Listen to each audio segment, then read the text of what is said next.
This gospel account makes me recall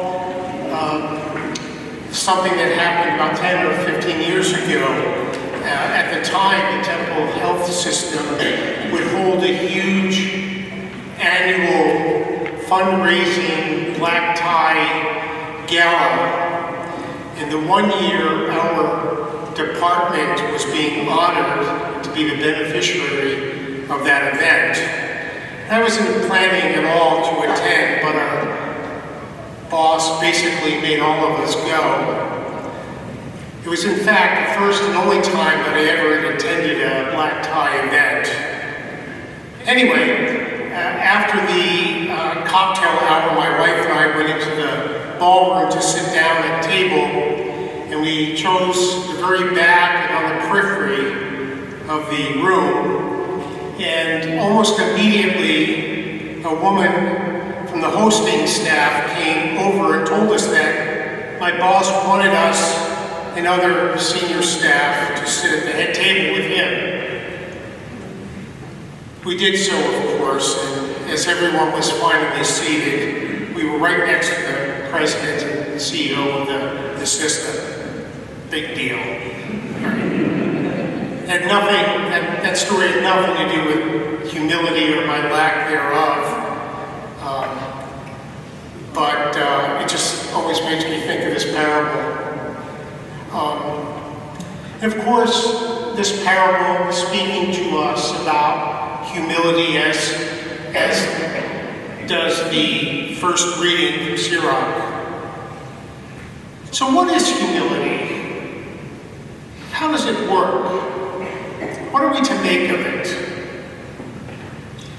I find it useful often when thinking about what something means to look at its origin.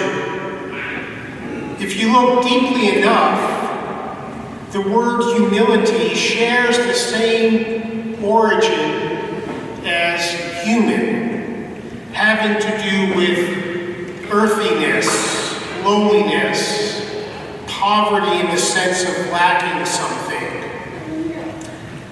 Now, I don't think it's a stretch of the imagination to assert that there's much confusion in our world today over identity, who we are or who we think we are. But the one thing almost everyone can be clear about is that we are human.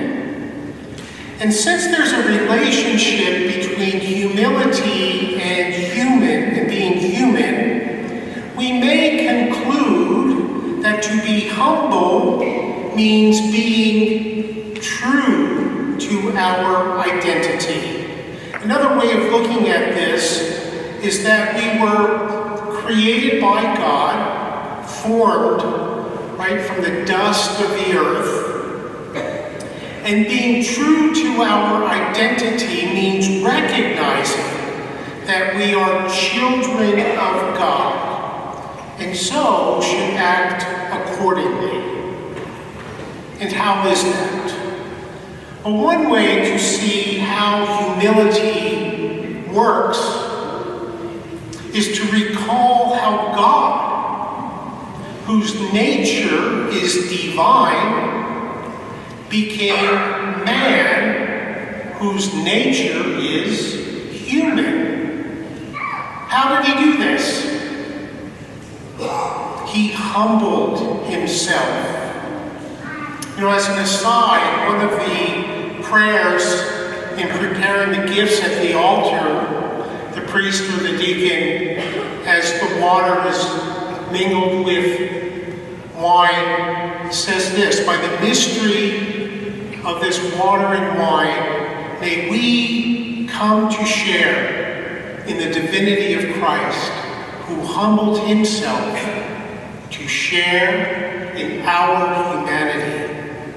And why did God humble himself? John 3:16. Because he so loved us. And in loving us so, he gave himself completely for our redemption. And how did that happen? Through the cross. And what's one way that we understand the cross? In exaltation. In fact, 2 Sundays from now, we'll celebrate the feast of the exaltation of the Holy Cross. And as we just heard, one who humbles will be exalted.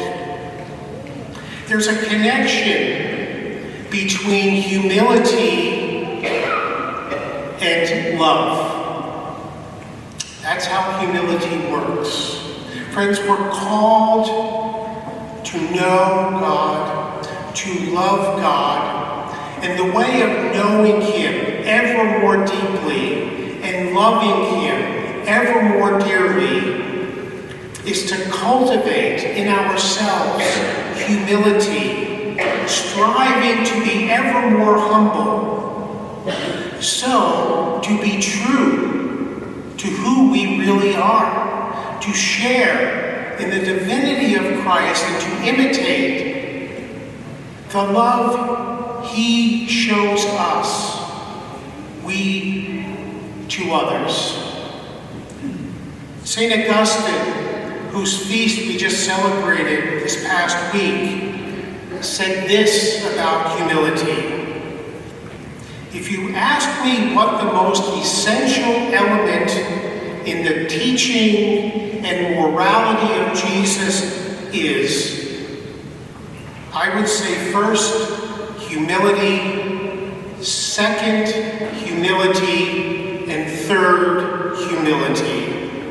In other words, humility is a foundational virtue, is the virtue most closely tied to our nature.